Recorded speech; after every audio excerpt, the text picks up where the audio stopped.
There's a lot of things that the lean startup gets right, but also many things that it gets wrong. Let me share with you what they are so you can benefit from the ones that it gets right and avoid the pitfalls that it gets wrong. Hey there, I'm your host. I've been a product leader at a large tech company for over 8 years, and I run a channel where we talk about how to build better products and grow as product managers. If you're new here, consider subscribing. Let's start with what the lean startup gets right. First, it introduces the concept of validated learning as opposed to just learning. In other words, when you go and test something in the market, for example, with an MVP or minimum viable product, you want to ensure that the thing that you're testing is actually the right problem to be solving. Or in other words, that the pain point that you're trying to solve is real and that people would actually pay for the solution. So, this idea of validated learning is really important because too often I see companies get sidetracked by building features and building products for customers that don't actually exist. And as I talk more about this topic, I'll talk more about some of the nuances around how to do this and what does it mean for startups versus larger companies. But for now, the main takeaway is that the lean startup correctly identifies that you want to go out there and learn whether the problem that you are trying to solve is the right one. The second thing that the lean startup gets right is its focus on customer development. In other words, understanding who your customer is. Who are the personas that you're building the product for? And really getting very granular and detailed on the different types of personas that you have. Too often, I see companies try to build products for everybody. And when you try to build products for everybody, you end up building a product for nobody. So, really having those clear personas and knowing who you are trying to target with your product is incredibly important. The lean startup does a good job at identifying that. The third thing that the lean startup does right is its focus on pivots. So, when you're experimenting and learning and trying to figure out the right product market fit, sometimes it means that you're going to pivot, which means you're going to change direction completely. And it's okay to do that.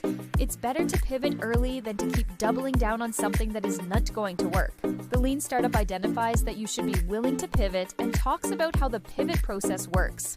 And all these are great things that the lean startup identifies. The fourth thing that the lean startup does well is that it talks about the importance of metrics. And if you haven't read the book, one of the main takeaways is that you should focus on the metrics that move the needle. So, whatever the goal of your company is, what are the key metrics that you need to track that will help you know whether you're achieving that goal or not? For example, if your goal is to acquire more users, then you should be tracking metrics related to acquisition, whether that's traffic from different sources, cost per acquisition, conversion rates, and so on. But if your goal is to increase revenue, then you should be tracking metrics related to revenue, such as conversion to paid, average revenue per user, churn, and so on. So, the lean startup rightly identifies that you should think about what are the goals of my company and what are the metrics that I should be tracking to make sure I'm hitting those goals. All right, so those are 4 things that the lean startup does right. Now let's talk about some of the things that I believe the lean startup gets wrong. First, let's talk about the timing of when to apply the lean startup principles. So the lean startup was written for startups. And so if you're a startup, you're probably thinking, hey, maybe I should apply the principles from the lean startup to my company. But I think the principles from the lean startup can be applied to companies of any size. In fact, if you're in a larger company, you probably should apply the principles from the lean startup because larger companies tend to have more resources and they tend to take longer to make decisions and execute on them. And so the agility that comes from being able to experiment and pivot quickly is even more valuable in a larger company than it is in a startup. That said, the way that you apply those principles might be a little bit different.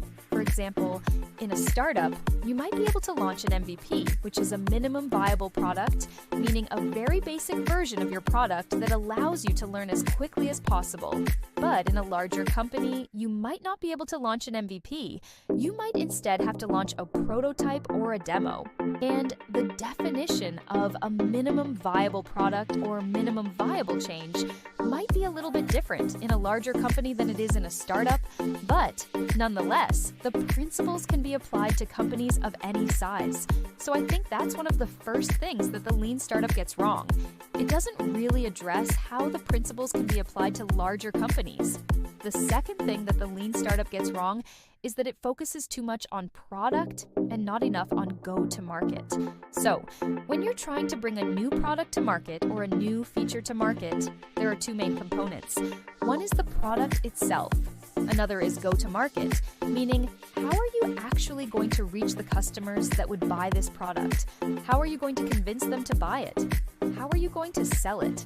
And the lean startup doesn't spend enough time talking about go-to-market. It spends a lot of time talking about product, about experiments that you can run around product, but not enough time talking about go-to-market. And this is true whether you're talking about a startup or a larger company. If you're in a startup, it's easy to fall into the trap of focusing too much on product and not enough on go-to-market. For example, I worked with a startup that was developing a really cool technology for personalized nutrition and wellness. They had a great product and they spent a lot of time developing it, but they didn't spend enough time thinking about go-to-market. Who are the customers that would actually buy this product? How are they going to sell it? What channels are they going to use? And ultimately, the company failed because they didn't spend enough time thinking about go-to-market. On the other hand, this is also true for larger companies. If you're in a larger company, you might have teams that own go-to-market, and you might think, hey, my job as a product manager is just to focus on product, and these other teams will figure out go-to-market. But the truth is that you should be thinking about go-to-market as part of your overall product strategy. How are the things that you're building actually going to get into the hands of customers? Are you going to use existing channels, or are you going to explore new channels? Are you going to do paid marketing? Are you going to do organic marketing? How are you going to convince customers to buy the thing that you're selling? These are all questions that you should be thinking about as a product manager. And so I think the lean startup doesn't spend enough time talking about these questions. The last thing that I think the lean startup gets wrong is the whole concept of the build, measure, learn loop. So the build, measure, learn loop is one of the core concepts behind the lean startup. And the idea is that you build something, you measure it, and then you learn from that measurement, and then you go out and build again and measure again and learn again. And you go out there and build, measure, and learn iteratively. This sounds great in theory, but in practice, I've found that this build, measure, learn loop doesn't really work. Instead, what you should be doing is you should be learning, then you should be building, then you should be measuring, and then you should be learning again. What I mean by this is that when you go out and you learn, for example, through customer interviews, through market research, through competitive analysis, once you've done that learning, then you should go out there and build based on the insights that you've learned from that initial round of learning. Then you should measure. And then once you've measured, you should go out there and learn more. But I've seen companies make the mistake of measuring too soon and building based on the insights from that initial measurement. The problem with that is that when you measure too early, you're often measuring something that hasn't been validated yet. And so you're measuring something that doesn't really exist. And so the insights that you're going to get from that measurement aren't really going to be valid insights. They're not going to be validated insights. And so you shouldn't be building based on those insights. Instead, you should be learning from customers. You should be learning from the market. You should be learning from your competitors. And then you should go out there and build based on those learnings. Then you should measure, and then you should go out there and learn again. Those are 3 things that I believe the lean startup gets wrong. If you enjoyed this video, check out my video on how to become a product manager at a top tech company.